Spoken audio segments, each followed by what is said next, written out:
शिवशंकराला प्रसन्न करायचे असेल तर फक्त एक गोष्टी पुरेशी आहे, श्रद्धा.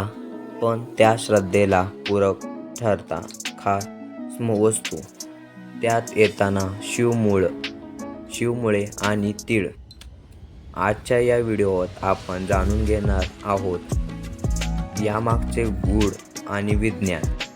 शिव म्हणजे संहारकृती, परंतु तोच परमात्मान यांचे पूजन केल्यास दृश्य नष्ट होतात, मानसिक शांतते मिळते आणि नशीब उजळते. शिवपूजताना केलेल्या जाणीव गोष्टी: बेलपत्र, पाणी, दूध, अर्पण. तुळस न अर्पण करायचं कारण तीळ आणि शिवमुळे खास स्थान. शिव म्हणजे प्राचीन ऊर्जा, त्यांच्यासोबत जोडणे म्हणजे आपल्या आत्म्याशी जोडणे. शिवामुळे म्हणजे काय? शिवामूळ हा एक औषधी वनस्पती भाग आहे. अनेकदा ही मुळे काळसर, धूसर रंगाची असतात. शिवमुळाचे वैशिष्ट्ये: शिवमूळ म्हणजे बेलीच्या झाडासारखे वनस्पती.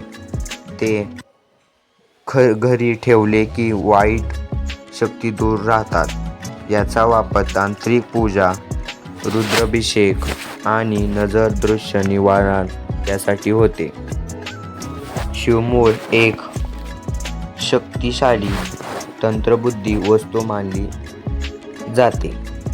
त्यांनी ती सत्तेने वापरली त्यांनी सकारात्मक ऊर्जा मिळते.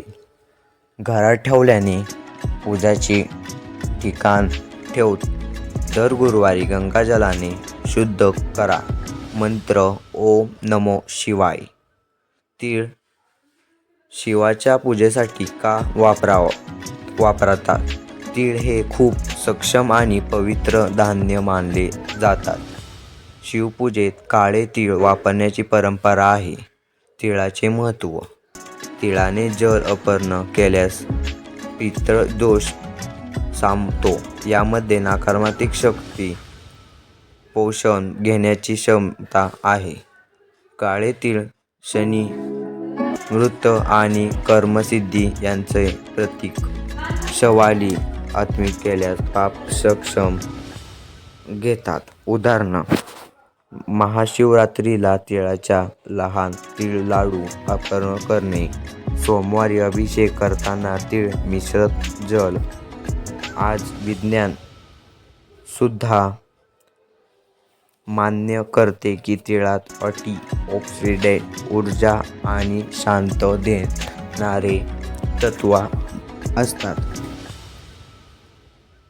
शिवमुळे हे शक्तीच मूळ आहे आणि तीळ हे शुद्धतेचे प्रतीक. जेव्हा आपण दोन्ही शिवाला अर्पण करतो तेव्हा आपण अंतरंगही शुद्ध होतो असे म्हटले जाते.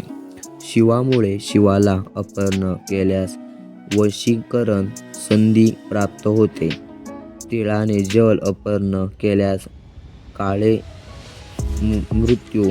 अभिषेक विधी: उदाहरण: तांब्यात जल घ्या, त्यात थोडेसे काळे तीळ मिसळा, शिवलिंगावर त्या जलाने अभिषेक करा. शिवामुळे अर्पण करा. मंत्र जप: ओम त्र्यंबकं यजामहे. या सर्व गोष्टी अध्यात्म वाटू शकतात, पण यामागे आहे खोल अध्याय आणि विज्ञान. शिवामुळे आणि तीळ यामध्ये विज्ञान. तीळ शरीरात ऊर्जा वाढवतो. साधनेत उपयोगी. शिवामुळे हे नर्व्हस सिस्टीम शांत करते. यामुळे ध्यान आणि मन शांत होते. आपण कधी वापरावा? घरात नकारात्मक जाणवत असते, कानामध्ये अडथळे येत असते, मानसिक वाटत असेल, शंकराला प्रसन्न करायचे असेल तर त्याला नुसतं पूजा नाही तर मनाची एकाग्रता हवी. शिवमूळ आणि तीळ या दोन्ही गोष्टीत नियमित पूजा केल्यास मन शांत राहील, घरात आनंद नांदते आणि संकट लवकर टाळते. म्हणून श्रद्धेने शिवाय अपूर्व करा, नक्कीच तो तुमचे कल्याण करेल. ओम नमः शिवाय. मित्रांनो, व्हिडिओ आवडल्यास आपल्या चॅनलला सबस्क्राईब करा, बेल आयकॉनला क्लिक करा, कमेंटमध्ये